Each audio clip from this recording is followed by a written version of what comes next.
Okay, so if we think about our usual equation, so let's say the one there, 2x minus 1 equals 8. We're used to seeing equations like that, just one equation, and it has one pronumeral, okay, x, and it has one solution. Okay, you'd find what x was, so you'd go 2x, and then you'd go 8 plus 1 is 9, and then divide by 2, so you get x equals 9 on 2, or 4.5. Okay, and that's how you would go about solving that kind of equation. We're fairly familiar with that. We've done that quite a bit.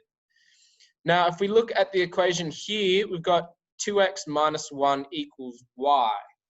Okay, now we might be familiar with something that looks like that from our linear relationships topic. So that looks like the equation of a line. We've got y equals something x minus something. So we could graph that, but we're not quite yet used to solving an equation like that.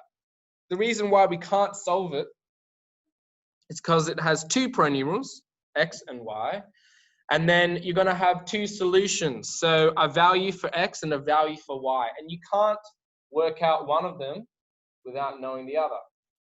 Okay, so in that form, there's no way we could possibly work out what x is and what y is based on that there. However, if we have two equations, so here we have a pair of equations, y equals 2x and y equals x plus 3. They have the same variables, so two pronumerals, okay?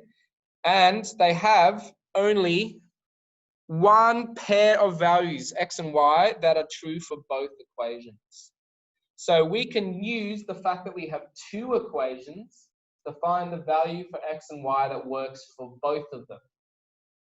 Does that make sense? So what we're going to learn is techniques that we can use so we can find a value for x and a value for y such that it fits into both of those equations there, even though they're different equations. And that's what we call simultaneous equations. We're trying to solve two equations at once using, we're doing them both at the same time. That's what simultaneous means. Okay, so a pair of equations that involve at least two pronumerals are called simultaneous. Now it's spelled with an E, right? Taneous equations.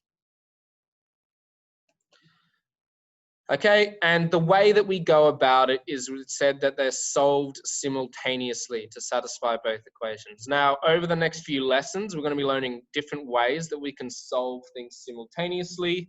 So we're going to look at a graphical method. We're going to look at what's called the substitution method, which is an algebra way, and also one called the elimination method, which is an algebra way. So to be good at this subject, you do need to be good at algebra stuff, but I think it's kind of interesting. It's a little bit different from your usual kind of way that you solve equations. All right, so that's all I want to speak about today. We're going to practice the questions there from the textbook. But see you